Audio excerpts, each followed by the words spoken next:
नमस्कार दोस्तों, YouTube channel एन इन योर्स 22 में आपका स्वागत है। आज हम इस वीडियो में आपके साथ डिस्कस करेंगे प्रोजेक्शन वेल्डिंग के बारे में। और ये एक ऐसी वेल्डिंग प्रोसेस है जो प्रेशर वेल्डिंग है और रेजिस्टेंस वेल्डिंग का एक टाइप है। प्रोजेक्शन वेल्डिंग स्पॉट वेल्डिंग के तरह ही होती है। अगर आप देखें, ये जो मशीन आपके सामने है डायग्राम में, स्पॉट वेल्डिंग मशीन है। इसमें जो इलेक्ट्रोड हम यूज करते हैं स्पॉट वेल्डिंग में, पॉइंटेड और सिलेंड्रिकल इलेक्ट्रोड हम यूज करते हैं। लेकिन प्रोजेक्शन वेल्डिंग के केस में ये जो इलेक्ट्रोड है इनको रिप्लेस कर दिया जाता है फ्लैट इलेक्ट्रोड के साथ। उसके बाद जो वेल्ड नगेट हमें प्रोजेक्शन वेल्डिंग में मिलता है वो स्पॉट वेल्डिंग की तरह ही मिलता है, लेकिन फर्क सिर्फ इतना रहता है, प्रोजेक्शन वेल्डिंग के केस में हमें वेल्ड नगेट में हमें स्मॉल इंडेंटेशन मिलती है। उसके बाद अब बात करते हैं प्रोजेक्शन वेल्डिंग को विस्तार से जानते हैं कि क्या क्या इसमें वर्किंग होती है, किस प्रकार से इसको किया जाता है, इसके एडवांटेज क्या हैं, डिसएडवांटेज क्या हैं और एप्लीकेशन क्या है। तो सबसे पहले बात करते हैं प्रोजेक्शन वेल्डिंग को करने के लिए हमें किस किस इक्विपमेंट की जरूरत होती है। ये आपके सामने जो मशीन है ये प्रोजेक्शन वेल्डिंग मशीन है। इसमें अगर हम देखें, इसकी जो मशीन रेटिंग होती है वो 5 से 500 किलो वोल्ट एम्पियर के बीच में रहती है। सबसे पहले हमें इलेक्ट्रिक सर्किट की जरूरत होती है। और जो इलेक्ट्रिकल जो सर्किट होता है वो इसमें दो तरह का होता है। एक होता है प्राइमरी सर्किट और दूसरा होता है सेकेंडरी सर्किट। प्राइमरी सर्किट की अगर हम बात करें, ये step down transformer with contactor के बीच में होता है। जो स्टेप डाउन ट्रांसफर हम इसमें यूज करते हैं उसका काम इतना रहता है कि हमें लो वोल्टेज प्रोवाइड करे और हाई करंट को वो प्रोवाइड करे। अब बात करते हैं कि जो सेकेंडरी जो सर्किट होता है वो बेसिकली जो दो इलेक्ट्रोड होती हैं और उनके बीच में जो वर्कपीस होता है उसके बीच का जो सर्किट है वो हमारा सेकेंडरी सर्किट कहलाता है। और इस वेल्डिंग को हम एसी और डीसी दोनों मशीनों से कर सकते हैं। और एसी मशीन भी दो तरह की हम यूज कर सकते हैं आवश्यकता अनुसार, वो सिंगल फेज भी हो सकता है और 3 फेज भी हो सकता है। दूसरी बात, जो वेल्डिंग मशीन हम इसमें यूज करते हैं उसका मेनली काम ये रहता है कि जो 50 हर्ट्ज फ्रीक्वेंसी के साथ मेन पावर होती है उसको लो वोल्टेज और हाई एम्पियर पावर में उसको कन्वर्ट करना है सेकेंडरी सर्किट में, जो काम स्टेप डाउन ट्रांसफॉर्मर करता है। उसके बाद जो करंट हमें इस वेल्डिंग के दौरान चाहिए सेकेंडरी सर्किट में, वो मेनली डिपेंड करता है मटेरियल पे। वर्कपीस का मटेरियल क्या है, वर्कपीस की थिकनेस क्या है और वर्कपीस की ज्योमेट्री क्या है। तो इन 3 फैक्टर पे वो डिपेंड करता है। और मेनली जो करंट की जो रेंज रहती है वो 1000 से 1 लाख एम्पियर के बीच में रहती है। उसके बाद जो नेक्स्ट हमारा जो इक्विपमेंट होता है वो होता है कॉन्टेक्टर। कॉन्टेक्टर की अगर हम इसमें बात करें, इसको हम यूज करते हैं प्राइमरी सर्किट में, क्योंकि प्राइमरी सर्किट में हमारा स्टेप डाउन ट्रांसफॉर्मर होता है और उसके साथ में कॉन्टेक्टर होता है। और कॉन्टेक्टर का काम होता है पावर सप्लाई को कनेक्ट करना और डिसकनेक्ट करना। और कॉन्टेक्टर भी हम 3 टाइप के यूज कर सकते हैं, वो मैकेनिकल भी हो सकता है, मैग्नेटिक भी हो सकता है और इलेक्ट्रॉनिक टाइप का भी हो सकता है। अगर आप इस मशीन को देखें तो यहाँ पर जो मैकेनिकल टाइप हम देख पा रहे हैं यूज किया है वो होता है फुट पैडल। फुट पैडल की कॉस्ट कम रहती है लेकिन ये नॉइसी होता है और इसकी जो लाइफ है वो भी कम रहती है। तो इसकी बजाय हम मैग्नेटिक का भी यूज कर सकते हैं, जिसमें हम एक इलेक्ट्रोमैग्नेट का यूज करते हैं किसी स्प्रिंग के अगेंस्ट और ग्रेविटी के साथ वो काम करता है। और जो इलेक्ट्रॉनिक टाइप है उसमें हम SCR का यूज कर सकते हैं, जो सिलिकॉन कंट्रोल रेक्टिफाइड होता है। उसके बाद आता है टाइमर।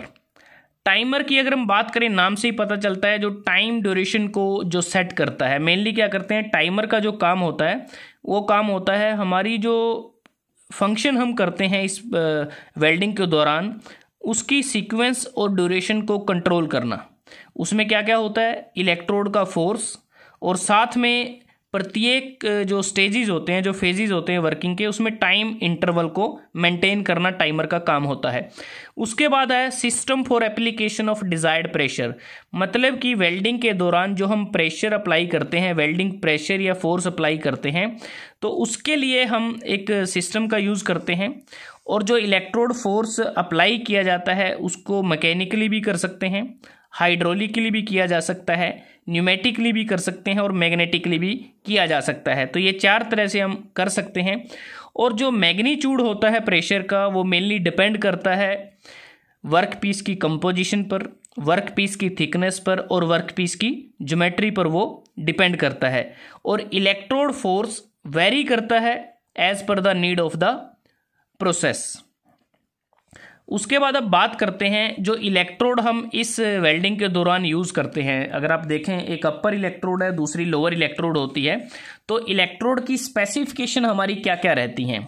सबसे पहले हम देखते हैं कि जो इलेक्ट्रोड हैं वो मेनली दो इलेक्ट्रोड हम यूज़ करते हैं, अपर इलेक्ट्रोड और लोअर इलेक्ट्रोड। उसका फंक्शन क्या है, शेप क्या रखी जाती है, मटेरियल क्या होता है, कूलिंग रिक्वायरमेंट क्यों चाहिए और इलेक्ट्रोड टिप का क्या काम होता है। अगर हम सबसे पहले बात करें इलेक्ट्रोड का फंक्शन क्या होता है, इलेक्ट्रोड का मेनली फंक्शन, चार फंक्शन ये परफॉर्म करती है। जो इलेक्ट्रोड होती है वो कंडक्ट करती है वेल्डिंग करंट को वर्कपीस के साथ, उसको लेके आती है, कंडक्ट करती है welding current to the work. दूसरा, इलेक्ट्रोड ट्रांसमिट करती है डिजायर्ड फोर्स को वर्कपीस की तरफ। तीसरा, हीट को डिसिपेट करती है वर्कपीस से। और चौथा, एक जिगिंग एक्शन ये प्रोवाइड करती है। तो ये चार फंक्शन होते हैं। अगर हमें डिजायर्ड करंट डेंसिटी को अचीव करना है, इसके लिए हमें इलेक्ट्रोड को शेप देना जरूरी होता है।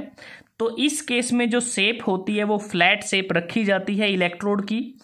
और मटेरियल की अगर हम बात करें, इलेक्ट्रोड को बनाने के लिए हम कॉपर बेस अलॉय का यूज़ करते हैं, क्योंकि हमें जो इलेक्ट्रोड जो मटेरियल होता है वो ऐसा यूज़ करते हैं जिसकी हाइयर इलेक्ट्रिकल और थर्मल रजिस्टिविटी हो और साथ में हमें वो सफिशिएंट स्ट्रेंथ को प्रोवाइड करे हाई प्रेशर पर और साथ में एलिवेटेड टेम्परेचर पर। ये हमारी रिक्वायरमेंट रहती है मटेरियल से कि उसकी इलेक्ट्रिकल और थर्मल रजिस्टिविटी ज़्यादा होनी चाहिए और हाई प्रेशर पर उसकी जो स्ट्रेंथ है वो मेंटेन रहे, साथ में एलिवेटेड टेम्परेचर पर।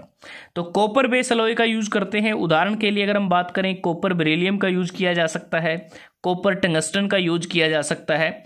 उसके बाद बात आती है कि अगर हमें और ज़्यादा हैवी ड्यूटी वर्क करना है तो इलेक्ट्रोड हार्डर मटेरियल के बनाए जा सकते हैं।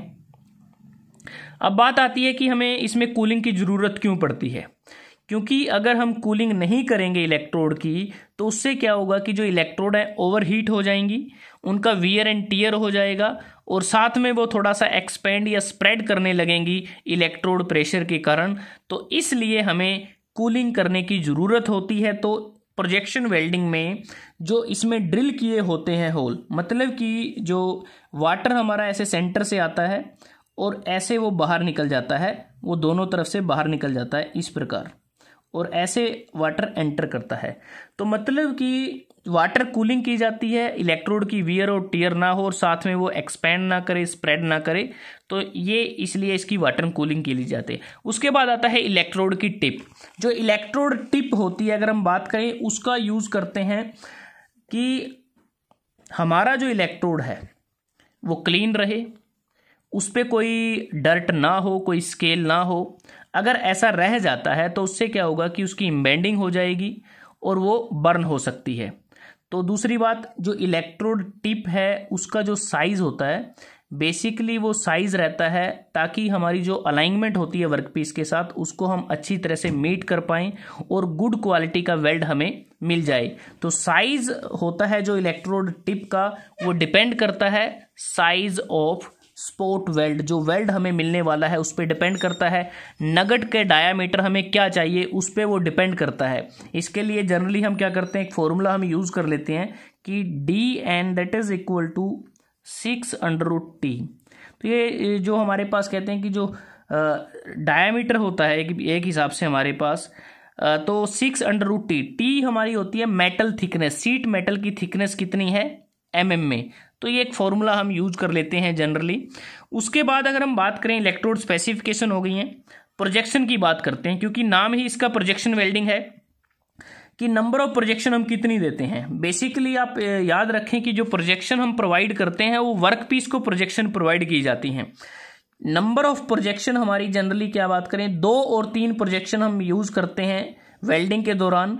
लेकिन जब हम हैवी मशीन का यूज करते हैं तो उस केस में 4 से 5 प्रोजेक्शन को भी हम एक टाइम में सक्सेसफुली वेल्ड कर सकते हैं।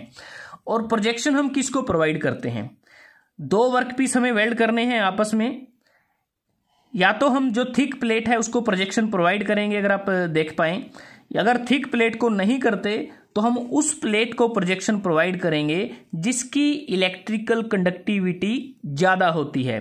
तो ये चीज़ें हमें ध्यान में रखनी है। अगर शेप की बात करें, जो प्रोजेक्शन है वो डोम या बटन शेप की हो सकती है, रिंग शेप की हो सकती है, शोल्डर प्रोजेक्शन हो सकती है, रेडियस प्रोजेक्शन हो सकती है। तो ये कुछ शेप हैं जो हम प्रोजेक्शन को दे सकते हैं, जैसे आप इस डायग्राम में देख पा रहे हैं। और इन प्रोजेक्शन को बनाया कैसे जाता है? बेसिकली फोर्जिंग की मदद से बना सकते हैं, एम्बोसिंग प्रोसेस का यूज करके इसको बनाया जा सकता है। इसका फंक्शन क्या रहता है प्रोजेक्शन को बनाने का? प्रोजेक्शन को बनाने का फंक्शन ये रहता है कि जो प्रोजेक्शन हम प्रोवाइड करते हैं वर्क पीस में, वो बेसिकली एक्ट करती है ताकि जो हीट जनरेट होती है वेल्डिंग करंट की मदद से उसको लोकलाइज किया जा सके। क्योंकि हीट बैलेंस का मतलब क्या है? क्योंकि हमें हीट को बैलेंस करना है। जब हम वेल्डिंग करते हैं, वेल्डिंग करते समय ये जो प्रोजेक्शन होती हैं कोलैप्स कर जाती हैं वेल्डिंग ऑपरेशन के दौरान। तो जिससे क्या होगा कि जो पार्ट हमारा बनता है, जो वेल्ड हमारा बनता है, उस दौरान क्या होगा कि हमारा जिसको हमने प्रोजेक्शन प्रोवाइड किए हैं उसका जो टेम्परेचर है वो ज़्यादा होता है किसके मुकाबले? जिसको हमने प्रोजेक्शन नहीं प्रोवाइड की। तो यही कारण रहता है जब भी हम प्रोजेक्शन बनाते हैं वर्क पीस के ऊपर प्रोजेक्शन वेल्डिंग में, उसका जो मटेरियल है वो डिसिमिलर मटेरियल रहता है प्रोजेक्शन का, और हायर थर्मल कंडक्टिविटी के साथ उस मटेरियल पे हम बना देते हैं। उसके बाद बात करते हैं वेल्डिंग वेरिएबल। इस प्रोसेस में हमारे जो वेल्डिंग वेरिएबल हैं वो क्या क्या रहते हैं? वेल्डिंग करंट रहता है, टाइम ऑफ करंट फ्लो रहता है, और इलेक्ट्रोड का प्रेशर रहता है। ये 3 इंपॉर्टेंट वेल्डिंग वेरिएबल हैं प्रोजेक्शन वेल्डिंग के केस में। अगर हम बात करें वेल्डिंग करंट की, करंट जैसे हमने शुरुआत में आपको बताया कि इस केस में जो करंट है वो 1000 से 1 लाख एम्पियर के बीच में हो सकता है। क्योंकि इसमें क्या होता है कि जो इक्वेशन अगर आप देखें H = I²RT, मतलब कि जो हीट जनरेट होती है मेनली ज़्यादातर वो डिपेंड करती है करंट पे, क्योंकि करंट क्या है I² में है। R हमारा अगर देखें रेजिस्टेंस है, और टाइम है, हम कितने टाइम ड्यूरेशन के लिए इसको हमने फ्लो किया है। AC और DC हम दोनों यूज़ कर सकते हैं, और AC का हम तब DC का तब यूज़ करते हैं जब हमें हैवी करंट की ज़रूरत होती है। और मोस्टली हम यूज़ करते हैं single phase AC of main frequency 50 hertz का इसमें यूज़ किया जाता है। और उसके बाद जो DC मशीन अगर हम यूज़ करें उस केस में जो रेट ऑफ करंट राइज और फॉल है उसको हम ईजिली प्रोग्राम कर सकते हैं, ईजिली कंट्रोल कर सकते हैं इलेक्ट्रॉनिकली कंट्रोल सिस्टम की मदद से। अब बात आती है कि जो वेल्डिंग करंट हमने बात की है, वेल्डिंग करंट डिपेंड करता है साइज ऑफ वेल्ड नगेट पे कि वो बनेगा या नहीं बनेगा, क्योंकि जो हीट जनरेट होती है वो फास्टर होती है देन डिसिपेशन, कि हीट जनरेट जल्दी हुई है लेकिन उसका डिसिपेशन थोड़ी देर में होता है। उसके बाद आता है वेल्ड जो टाइम ऑफ करंट फ्लो है, मतलब कि जो टाइम इन्वॉल्व होता है हमारा वेल्डिंग में, वो टाइम ऑफ करंट फ्लो या वेल्ड टाइम दोनों हम बोल सकते हैं, उसको हम कंट्रोल कर सकते हैं इलेक्ट्रॉनिकली, मैकेनिकली, मैनुअली उसको कंट्रोल किया जा सकता है। और जो टाइमर हम यूज़ करते हैं जैसा हमने यहाँ पर बताया था, वो सिंक्रोनस भी हो सकते हैं और नॉन सिंक्रोनस भी हो सकते हैं। और जो इलेक्ट्रोड प्रेशर है, इलेक्ट्रोड प्रेशर हमारा इलेक्ट्रोड की मदद से अप्लाई किया जाता है, और application of pressure through the electrode on the work piece वो एंश्योर होता है जब हमारा जो इलेक्ट्रिकल सर्किट कंप्लीट हो जाता है। और प्रेशर को हम अप्लाई करते हैं, हाइड्रोलिकली कर सकते हैं, न्यूमेटिकली कर सकते हैं, मैग्नेटिकली कर सकते हैं, मैकेनिकल कर सकते हैं। और प्रेशर जो एग्जर्ट होता है हमारे वर्क पीस पर वो मेनली डिपेंड करता है कि जो एरिया ऑफ कॉन्टैक्ट है, इलेक्ट्रोड और वर्क पीस का जो एरिया ऑफ कॉन्टैक्ट है उस पर ये डिपेंड करता है। उसके बाद जो प्रेशर हमने अप्लाई किया है वो नंबर ऑफ फंक्शन को परफॉर्म करता है। सबसे पहला फंक्शन अगर हम बात करें, वो वर्क पीस को क्लोज कॉन्टैक्ट में लेके आता है इलेक्ट्रोड के साथ। दूसरा, जो इनिशियल कॉन्टैक्ट रेजिस्टेंस होता है हमारा इंटरफेस पर, उसको ये कम कर देता है। और जो वर्क पीस के बीच में हमारी जो मेटल होती है उसका जो एक्सपल्सन होता है उसको ये प्रेस करता है, क्योंकि जब दोनों वर्क पीस की इलेक्ट्रोड की मदद से प्रेशर को अप्लाई किया जाएगा और वेल्डिंग के दौरान जो हमारा जो वेल्ड आपस में जो मटेरियल है वो गर्म हुआ है तो उनके बीच का जो मेटल एक्सपल्सन है उसको ये प्रेस कर देता है। दूसरी बात, जब हम करंट को बंद कर देते हैं उसके बाद भी प्रेशर को मेंटेन रखते हैं, तो बाद में क्या करता है, कंबाइन करता है मोल्टन मेटल को ताकि हमें साउंड वेल्ड नगेट मिल जाए। तो इस प्रकार से हमारा जो इलेक्ट्रोड प्रेशर रहता है। दूसरी बात कि जो इलेक्ट्रोड प्रेशर की हम बात कर रहे हैं, अगर हमने इलेक्ट्रोड प्रेशर को अच्छी तरह से कंट्रोल नहीं किया तो क्या हो सकता है, उससे क्या होगा कि एक्सेसिव हीट हो जाएगी हमारे इलेक्ट्रोड और वर्कपीस के कांटेक्ट पर, और उससे क्या होगा कि आर्क भी वहाँ हो सकती है, पीटिंग एक्शन हो सकता है, इलेक्ट्रोड फेसिस की बर्निंग हो सकती है, और जो वर्कपीस के कारण जो हमें वेल्ड मिलेगा वर्कपीस का वो अनसेटिस्फैक्ट्री मिलेगा, कंप्लीटली हमें नहीं मिलेगा। तो ये तो हमने कंपोनेंट के बारे में बात की। अब इसकी वर्किंग के बारे में थोड़ा डिस्कस कर लेते हैं कि इसकी वर्किंग किस प्रकार से होती है। इसकी वर्किंग के दौरान 4 टाइम हमारे पास रहते हैं। वेल्डिंग जो साइकिल होता है, squeeze time, weld time, hold time और ऑफ टाइम। जो वेल्ड टाइम सबसे पहले हमारे पास है स्क्वीज टाइम। स्क्वीज टाइम के दौरान क्या होगा कि सबसे पहले हमें जिन वर्कपीस को वेल्ड करना है उनको अच्छी तरह से क्लीन कर लेते हैं ताकि उस पर कोई डर्ट वगैरह, पेंट वगैरह या ग्रीस वगैरह ना हो। इलेक्ट्रोड को भी अच्छी तरह से क्लीन किया जाता है। जिन वर्कपीस को हमें वेल्ड करना है उसको हम क्या करेंगे, जो बॉटम जो हमारा जो इलेक्ट्रोड है ये यहाँ पर इस पर रखेंगे, उसके ऊपर दूसरा वर्कपीस रखेंगे और जो इलेक्ट्रोड अपर इलेक्ट्रोड को उसको लेकर आएंगे अपर वर्कपीस के साथ में। तो उसके बाद अगर हम देखें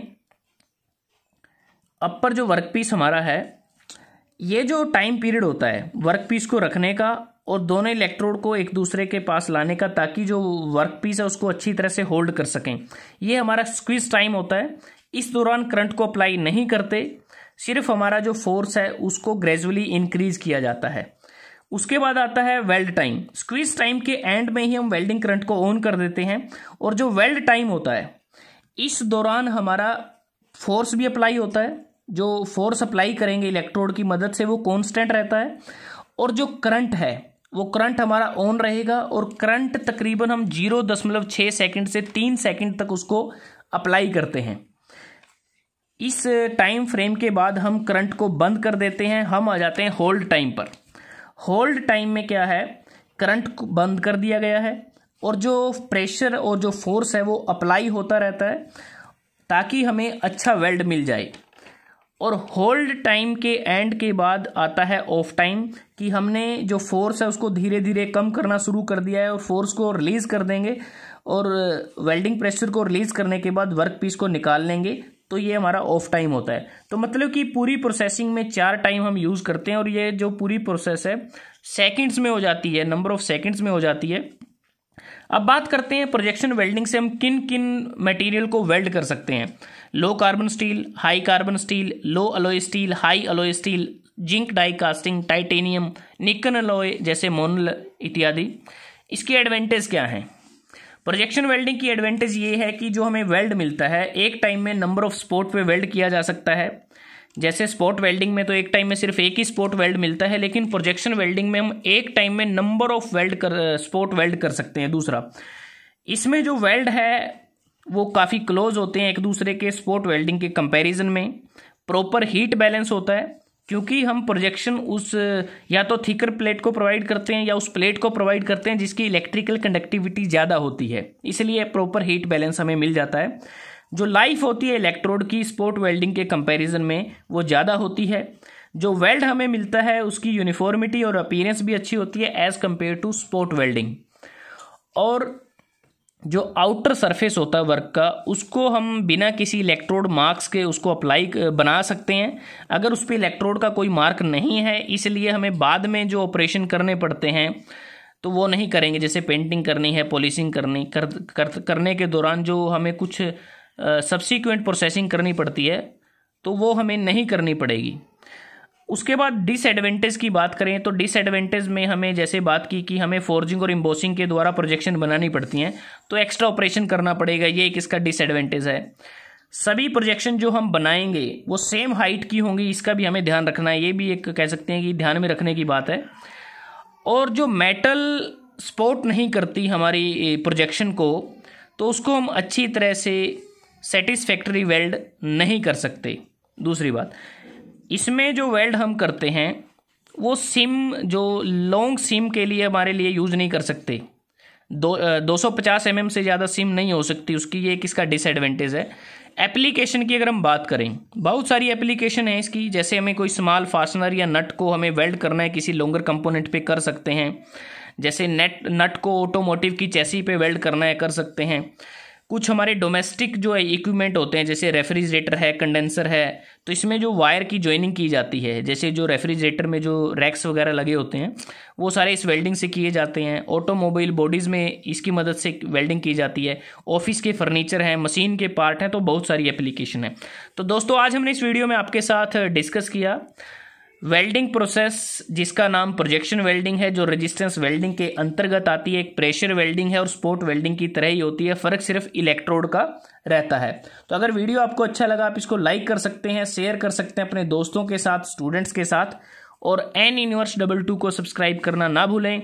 जल्दी हाजिर होते हैं एक नए वीडियो के साथ, तब तक के लिए धन्यवाद। आपका दिन शुभ रहे।